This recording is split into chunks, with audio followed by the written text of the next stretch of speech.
ஜோதிடத்தின் பரிணாம வளர்ச்சி ஏஎல்பி ஜோதிடம். ஏஎல்பியில் படிங்க, உங்கள் வாழ்க்கை உங்கள் கையில். சாய்ஸஸ் ரொம்ப ஜாஸ்தி ஆகும்போது எல்லா ஜாதகத்திலேருந்து ஃபில்டர் பண்ணி எடுக்கிறதுக்கு ஒரு ப்ராசஸாக இந்த 10 பொருத்தம்ன்ற பேட்டர்னில் கொண்டு வந்து நிறுத்தியிருக்கு. இவங்களுக்கு நல்லா பொருந்தக்கூடிய ஜாதகங்களை இவங்களே ஃபில்டர் பண்ணி வேண்டான்னு ஒதுக்கக்கூடிய காலகட்டமாக இருக்குது. ஆனால் இன்றைக்கி என்ன நடக்குதுன்னா, கணவன் மனைவிக்குள்ளே இருக்க பிரிவினைக்கு முதல் முக்கிய காரணம்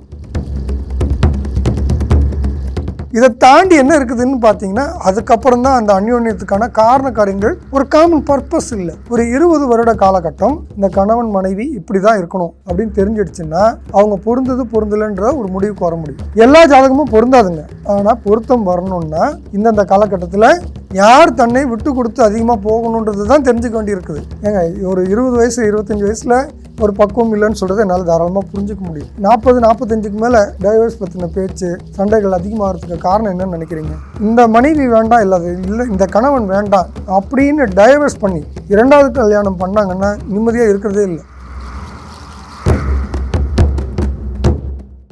வணக்கம் சார். வணக்கம். நீங்கள் இந்த திருமண பொருத்தத்தில் ரொம்ப பெரிய ஸ்பெஷலிஸ்ட் அப்படின்னு கேள்விப்பட்டேன். என்னோட முதல் கேள்வி என்னன்னா, இப்போ எல்லாருமே ஜாதகம் பார்த்து தான் மோஸ்ட்லி இங்கே கல்யாணம் பண்ணுறாங்க. இப்போ இருக்கிற சூழ்நிலையில் 10 பொருத்தம் வேணாம், 7 பொருத்தம் போதும், இப்படின்னு என்னென்னமோ சொல்கிறாங்க. இவ்வளோ பொருத்தம் பார்த்து கல்யாணம் பண்ணியும் நிறையா திருமணம் சேராமலே போகுது. அதுக்கு என்ன காரணம்? முதல் விஷயம், நம்ம திருமண பொருத்தம் பார்க்குற விதம். இந்த 10 பொருத்தம் 8 பொருத்தம்லாம் ஒரு டேப்லெட் காலம் போட்டு கொடுத்து இந்தந்த நட்சத்திரங்களுக்கு இந்தந்த நட்சத்திரம் பொருந்தோம் அப்படிங்கிற மாதிரி ஒரு பேட்டர்ன் இருக்குது. இது கடந்த ஒரு 30-40 வருடமாக தான் அதிகமாக பயன்படுது. அதுக்கு முன்னாடி அப்படி பார்க்க மாட்டாங்க. ஒரு ஜோதிடத்தை கொண்டு போய் 2 ஜாதகத்தையும் கொடுத்து அதுக்கு பொருத்தம் பார்க்குற முறை இருந்தது. அதை ஷார்ட் பண்ணுறதுக்கு ஒரு 100 அப்போ இவ்வளோ சாய்ஸஸ் இல்லைங்க. ஒரு 50 வருஷத்துக்கு முன்னாடி இத்தனை மாப்பிள்ளை ஜாதகமோ இத்தனை பொண்ணு ஜாதகமோ கிடைக்காது. இப்போ இருக்கிற ஊரில் இருக்கிற தெரிஞ்சவங்க மூலிமா கிடைக்கிற ஜாதகத்தை போய் பார்ப்பாங்க. இப்போ மொத்தமே 20 ஜாதகம் பார்த்தாங்கன்னா அது கல்யாணம் முடிஞ்சிடும். பொதுவாக 90% முடிஞ்சிடும். 10% தான் பொருந்தாமல் இருக்கும். அவங்க அதிகமாக தேடுவாங்க. ஆனால் இன்றைக்கி அப்படி இல்லை. சாய்ஸஸ் ரொம்ப ஜாஸ்தி ஆகும்போது எல்லா ஜாதகத்திலேருந்து ஃபில்டர் பண்ணி எடுக்கிறதுக்கு ஒரு ப்ராசஸாக இந்த 10 பொருத்தம்ன்ற பேட்டர்னில் கொண்டு வந்து நிறுத்தியிருக்கு. ஆக்சுவலாக இந்த 10 பொருத்தம் அடிப்படையான விஷயம்னாலும் இந்த 10 பொருத்தத்தில் மட்டுமே முடிவு பண்ணி அதில் ஃபில்டர் பண்ணி எடுத்த பிறகு ஜாதகர்கிட்ட ஜோசியர்கிட்ட போகிற ஒரு காலகட்டமாக இருக்குது இன்றைக்கி.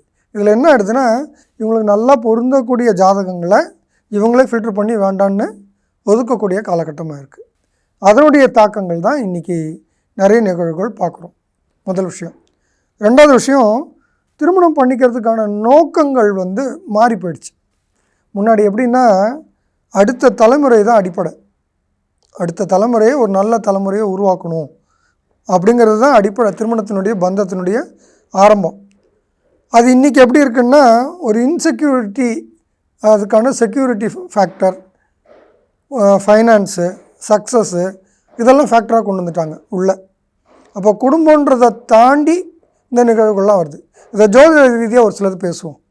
ஜோதிடம்னு பார்க்கும்போது 2ஆம் பாவகம் அப்படிங்கிறது படிப்பு, வருமானம், பேச்சு, அழகு, இதெல்லாம் தான் இன்றைக்கி திருமணத்துக்கான பிரச்சனைகளே. கரெக்டாக? இது பார்த்திங்கன்னா 7ஆம் பாவத்துக்கு 8ஆம் பாவம், 7ஆம் பாவத்துக்கு 8ஆம் பாவம். 8ஆம் பாவம்னா அவமானம், பிரச்சனைகள், தீராத பிரச்சனைகள் அப்படின்னு ஆகிடுது. இன்றைக்கி என்ன நடக்குதுன்னா, நிறைய பிரேக்கப்ஸ். ஏன் காரணம்னா இன்செக்யூரிட்டியாக இருக்குது. செக்யூரிட்டியும் இன்செக்யூரிட்டியும் அங்கேருந்து வரல. ஆக்சுவலாக ஒருத்தருக்கு ஒருத்தர் அந்யோன்யமாக இருக்கிறதுல தான் இருக்குது. ஒருத்தருக்கு ஒருத்தர் புரிந்து கொள்ளும் தன்மையிலையும் விட்டு கொடுத்ததிலும் இருக்குது. இப்போ 7ஆம் பாவம்னு பேசுனா நண்பர்கள் அப்படின்னு பேசலாம், மனைவி இன்னும் பேசலாம், கணவன் மனைவி ஒரு பக்கம்னா நண்பர்கள் இன்னொரு பக்கம். 2மே 7ஆம் பாவம். ஆனால் நம்ம என்ன புரிஞ்சுக்க வேண்டியிருக்குன்னா, நண்பர்கள்ட்ட பழகிற மாதிரி கணவன் மனைவி இருக்க முடியாது. இதுதான் ரொம்ப முக்கியமான விஷயம். நண்பர்கள் வீட்டுக்கு வெளியில், கணவன் மனைவி வீட்டுக்குள்ளார. நண்பர்கள்ட்ட மான அவமானங்கள் பார்க்க மாட்டோம், ஆனால் வீட்டுக்குள்ளார மான அவமானம் பார்க்குறோம். இதுதான் இங்கே பிரச்சனை. நண்பர்கள்ட்ட மான அவமானம் பார்த்தா தப்பில்லை, ஆனால் வீட்டுக்குள்ளார மான அவமானம் பார்த்தா வாழ்க்கையே இல்லை. ஆனால் இன்றைக்கி என்ன நடக்குதுன்னா, கணவன் மனைவிக்குள்ளார இருக்க பிரிவினைக்கு முதல் முக்கிய காரணம் ஈகோ. இது அவமானப்படுத்திட்டாங்க, பேசுகிறது அவமானப்படுத்துது, இவங்க அதிக வருமானம் சம்பாதிக்கிறது எனக்கு அவமானப்படுத்துது, இவங்க என்னோட சக்ஸஸ்ஃபுல்லாக இருக்கிறது எனக்கு, அதாவது கணவனையும் மனைவியுமே போட்டி போடுற ஒரு காலகட்டமாக இன்றைக்கி இருக்கிறது ஒரு காரணமாக இருக்குது. இது 10 பொருத்தம் அல்லது நடைமுறையாக இயல்பாக இருக்கிற பாரம்பரியமாக இருக்கிற முறையில் பொருத்தம் பார்த்திங்கன்னா லக்னத்துக்கு லக்னம் பார்த்துருவாங்க. பார்த்து பொருத்தம் பார்த்தால் கூட ஜனனகால லக்னத்துக்கு அன்றைக்கி இருக்க கேரக்டர் என்னோ அதன் பேசிஸில் தான் இருக்கும். ஆனால் இந்த ஏஎல்பி முறை கொடுத்த பொதுவுடைமூர்த்தி ஐயாக்கு இந்த நேரத்தில் நான் நன்றி சொல்லிக்கிறேன். இவங்க என்ன பண்ணி கொடுத்துருக்காங்கன்னா, ஒவ்வொரு 10 வருடமும் மனிதனுடைய வாழ்வியல் மாறுது. தினப்படிக்கு அவனுடைய சிந்தனை, செயல், எண்ணங்கள் எல்லாமே மாறுது. நான் ரொம்ப கோவக்காரங்க அப்படின்னு சொல்லுவாங்க, கேட்டிருப்பீங்க. பிறக்கும்போதே கோவக்காரனா யாராவது பிறக்கிறோமாங்க? ஒரு குறிப்பிட்ட வயசுக்கு அப்புறம் தான் கோவம்னே வர ஆரம்பிக்குது. குறிப்பிட்ட வயசுக்கு அப்புறம் கோபம்லாம் அர்த்தம் இல்லை அப்படின்னு மாற்றிக்கவும் செய்கிறோம். அப்போ வயசுக்கு ஏற்ற மாதிரி நம்ம குணாதிசயங்களும் மாறுது. இந்த முக்கியமான இந்த பாயிண்ட்டை நோட் பண்ணிக்கணும். இப்போ திருமண பொருத்தம்னு வரும்போது ஆரம்பத்தில் இருக்கும்போது இருக்க ஆசையும் மோகமும் 60 நாள் அப்படின்னு சொல்லுவாங்க. மோகம் 30 நாள், ஆசை 60 நாள்னு சொல்லுவாங்க. இப்போ இந்த காலகட்டம் கடந்த பிறகு இருக்க வாழ்வியல் பார்த்திங்கன்னா, இதை தாண்டி என்ன இருக்குதுன்னு பார்த்தீங்கன்னா, அதுக்கப்புறம் தான் அந்த அந்யோன்யத்துக்கான காரண காரியங்கள் ஒரு காமன் பர்பஸ் இல்லை லைஃப்பில். இன்றைக்கி அவங்கவுங்க இண்டிவிஜுவல் கோல்ஸ் அப்படின்னு மாறிப்போச்சு. அந்த இண்டிவிஜுவல் கோல்ஸு திருமணத்துக்கு தடையாக இருக்குதுன்னா 100% தடையாக இருக்குது. இதுக்கு ஏஎல்பி முறை என்ன சொல்லுதுன்னா, ஒவ்வொரு ஆண்டும் 2 பேருடைய இலக்குகளும் எப்படி இருக்கும், சிந்தனைகள் எப்படி இருக்கும் அப்படின்னு ஆய்வு செய்யும்போது ஒரு 20 வருடங்கள் நீங்கள் ஆய்வு செஞ்சிங்கன்னா அந்த ஜாதகத்தில் இந்த 2 பேரும் எப்படி இருப்பாங்க. 2 பேரும் கோபப்படக்கூடிய காலகட்டம். அதாவது சொல்லுவாங்க, ஒரு வீட்டில் இருக்க கணவனும் மனைவி 2 பேரும் கத்துறது எப்போ கத்தணும் அப்படின்னு கேட்டிங்கன்னா, வீடு நெருப்பு பிடிச்சா மட்டும் கத்தணுமா, மற்ற நேரத்தில் கத்தக்கூடாதான்.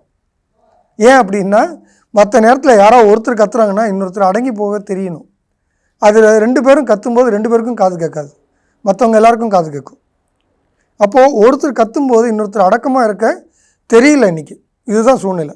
ஒருத்தருக்கு கோவப்படும் போது இன்னொருத்தர் நிதானத்தில் இருக்கணுன்றது நம்ம எல்லாருமே ஒத்துக்குவோம் இல்லையா? அப்போது 2 பேரும் நிதானமாக இருக்க முடியாத சூழ்நிலை 1 வருடம் 2 வருடத்துக்கு மேலே போகுதுன்னா அந்த பந்தம் முறியறதுக்கான எல்லா காரணங்களும் இருக்கும். அல்லது நீங்கள் ஜோதிடம் படிச்சிருந்தீங்க, ஒரு 4-5 வருஷம் இப்படி தான் இருக்க போகுதுன்னு தெரிஞ்சிருந்தால் இப்படி தான் இருக்க போகுதுன்றதை சாதகமாக பயன்படுத்துறதுக்கும் இந்த ஏஎல்பி ஜோதிடம் சொல்லித்தருது. அதுதான் இங்கே விசேஷமாக பார்க்குறேன் நான். ஒரு 20 வருட காலகட்டம் இந்த கணவன் மனைவி இப்படி தான் இருக்கணும் அப்படின்னு தெரிஞ்சிடுச்சுன்னா அவங்க பொருந்தலைன்ற ஒரு முடிவுக்கு வர முடியும். எல்லா ஜாதகமும் பொருந்தாதுங்க. ஆனால் பொருத்தம் வரணுன்னா இந்தந்த காலகட்டத்தில் யார் தன்னை விட்டு கொடுத்து அதிகமாக போகணுன்றது தான் தெரிஞ்சுக்க வேண்டி இருக்குது. இதை ஏஎல்பி துல்லியமாக சொல்லுதுன்றது தான் ஏஎல்பின்னு விசேஷமாக நான் சொல்கிறேன். இப்போ நீங்கள் வந்து லக்னம்லாம் மாறும் குறிப்பிட்ட வருஷத்துக்கு அப்புறம் அப்படின்னு சொல்கிறீங்க. அப்போ மாறும் அப்படின்னா இந்த பொருத்தங்கிற கான்செப்டும் மாறிக்கிட்டே இருக்குமா? வருஷம் மாறிக்கிட்டே இருக்குமா? பொருத்தம் மாறுதுன்னு இல்லைங்க, 2 பேருனுடைய குணங்கள் மாறுதுன்றது தானே இயல்பு. அந்த குணங்கள் மாறுற காலகட்டத்தில் ஒருத்தருக்கு ஒருத்தர் விட்டு கொடுக்கக்கூடிய தன்மை எப்படி இருக்குன்றது தான். மான அவமானங்கள் பார்க்காம நடந்துக்கிறதுன்னு இருக்குது. இன்சல்ட் இல்லாமல் லைஃப் இல்லைங்க வீட்டுக்குள்ளார. உண்மை தானே, எல்லோரும் ஒத்துக்குவீங்க. அப்படி இருக்கும்போது எங்கே மான அவமானங்கள் பார்க்கணுன்னு தான் பேசுகிறேன். வீட்டுக்கு வெளியில் மான அவமானங்கள் பாருங்கள், வீட்டுக்குள்ளார மான அவமானம் பார்த்தா நடக்காதுங்க. ஒரு உதாரணத்துக்கு சொல்கிறேனே, கேட்டை நட்சத்திரம் 3ஆம் பாதம் போகுது. ஒரு ஏஎல்பி வந்து கேட்டை நட்சத்திரம் 3ஆம் பாதம் போகும்போது பீக்குக்கு போயிடும் பிரச்சனை. பொதுவாகவே அது புதன் எங்கே இருக்குன்னு பேச்சுக்கே இடமில்லை. ஆனால் இந்த நேரத்தில் ஒரு கணவனோ அல்லது மனைவியோ, இது யாருக்கு நடக்குதோ அவர் நிதானமாக நடந்துக்கிட்டா அது விதைப்பு அப்படின்னு நான் சொல்கிறேன். இது விதை போடுறது. இந்த டஃப்பான டைமில் நல்லபடியாக நடந்துக்கிறத விதை போடுறதா சொல்கிறேன். நடந்துக்கும்போது அவங்களுக்கு அவிட்டம் 1ஆம் பாதம், அதாவது இன்னொரு 10-15 வருஷம் கழித்து அவிட்டம் 1ஆம் பாதம் போகும். அந்த காலகட்டம் வரும்போது ரிவர்ஸில் அவங்களுடைய பார்ட்னர் வந்து அந்த அளவுக்கு ஹெல்ப் பண்ணுவாங்க. இல்லை இவங்க தப்பான விதைகள் விதைக்கிறாங்க, இவங்க கோபம், ஆத்திரம், ஆவேசம் எல்லாத்தையும் விதைச்சாங்கன்னா ரிவர்ஸில் அவிட்டம் 1 போகும்போது ரிவர்ஸில் அதனுடைய பலன்களை அறுவடை செய்கிறதையும் பார்த்துருக்கேன். இதை நான் நிறைய கண்கூடாக பார்க்குறேன். இந்த மாதிரி நட்சத்திரங்கள் நிறைய கணக்கு சொல்ல முடியும். உதாரணத்துக்கு நான் இது சொல்கிறேன். நம்ம நல்லா இருக்கும்போது நான் தான் நல்லா இருக்கணுன்னு ஏறி மிதிக்கிறதும், அதுக்கப்புறம் நான் இறங்கி போக வேண்டிய காலகட்டம் வரும்போது பார்ட்னர் ஏறி மிதிக்கிறதையும் நான் நிறைய பார்க்குறேன்.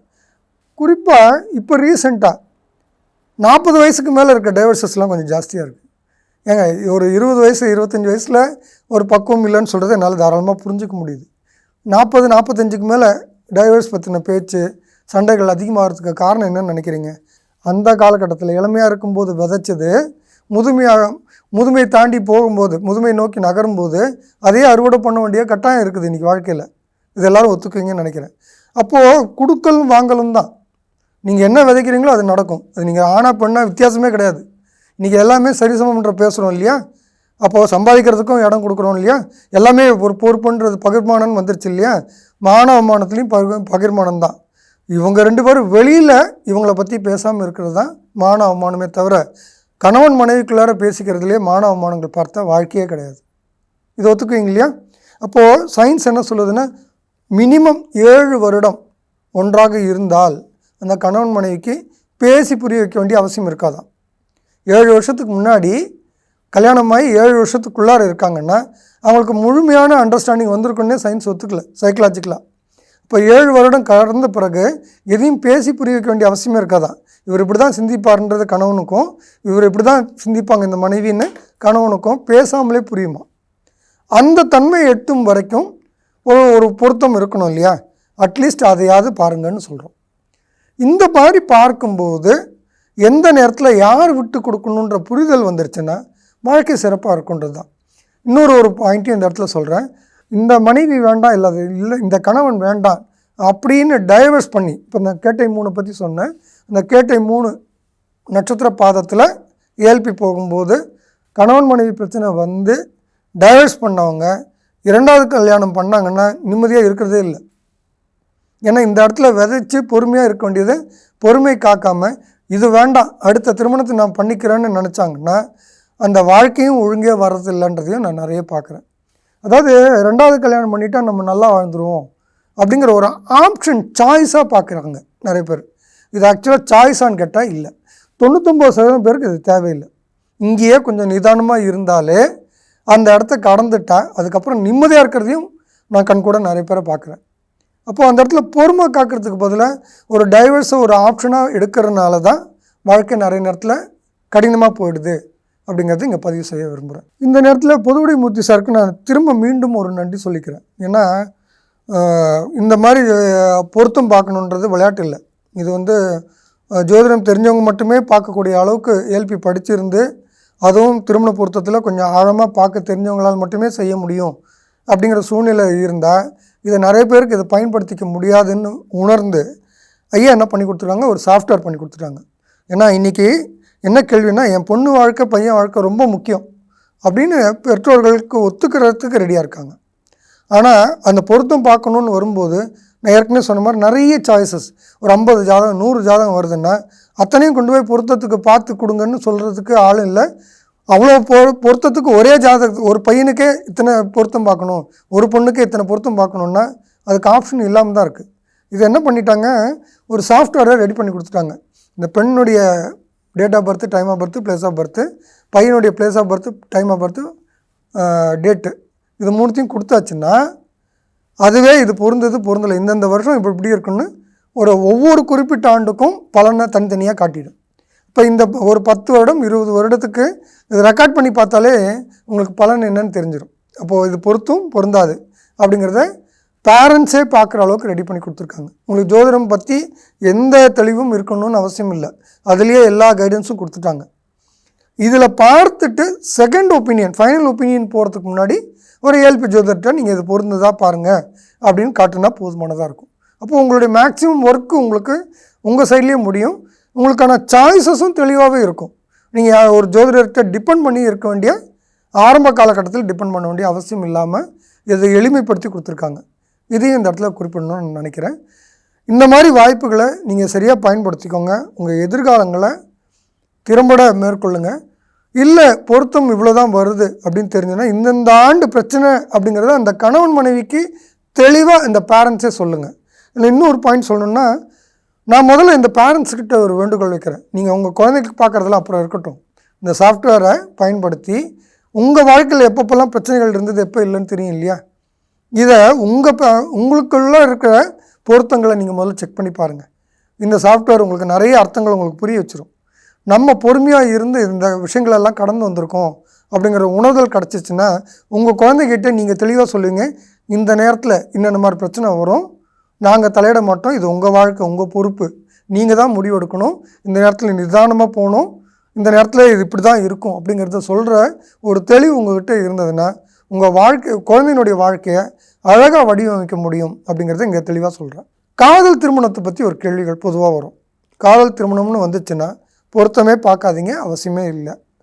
ஆனால் அந்த காதல் பண்ணக்கூடிய ஆணும் பெண்ணும் அவங்க ஒரு தெளிவான ஒரு முடிவு எடுக்கணும். தன் வாழ்க்கைக்கு தான் பொறுப்பு அப்படிங்கிற முடிவு எடுக்கணும்.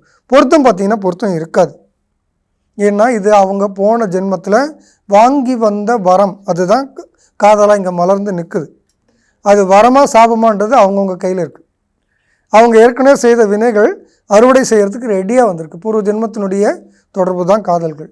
அப்படி இருக்கும்போது அதனுடைய வினைகள் நல்லபடியாக இருக்குன்னு எப்படி நம்ம கேரண்டி சொல்ல முடியும்? அதனால் நல்லா இருக்காதுன்றது தான் உண்மை. நல்லா இருக்கா நல்லா இல்லையான்றது இல்லை விஷயங்க. நான் இந்த பிரச்சனைக்கு தாண்டி வாழறேன். அதாவது டோன்ட் கம்ப்ளீட் அப்படிங்கிற ஸ்டேட்மெண்ட் மட்டும் இந்த இடத்துல குறிப்பாக சொல்ல விரும்புகிறேன். கம்ப்ளீட் பண்ணுறதுனா என்னென்னா, என் மனைவி என்ன செய்யணும்னு எதிர்பார்க்குறேனோ அதை அவங்க முடிஞ்சதை செய்யட்டும், முடியாததை நான் கம்ப்ளீட் பண்ணணும். நான் என்ன முடிஞ்சதை நான் செய்கிறேன், நான் என்ன செய்யணும்னு அவங்க எதிர்பார்க்குறாங்க, மீதி எதிர்பார்க்குறாங்களோ அதை அவங்க கம்ப்ளீட் பண்ணணும். இதை கம்ப்ளீட் பண்ணுறதுக்கு பதிலாக கம்ப்ளீட் பண்ண ஆரம்பித்தா வாழ்க்கை முழுமை பெறும். நன்றி. என் நடிப்பை ஜெயலலிதா பாராட்ட மறுத்தார், ஏன் தெரியுமா? நக்கீரன் இதழில் சினிமா கொட்டகை டைரக்டர் ரைட்டர் VC குகநாதன் எழுதி வரும் புதிய தொடர் வாங்கி படியுங்கள் உங்கள் நக்கீரன்.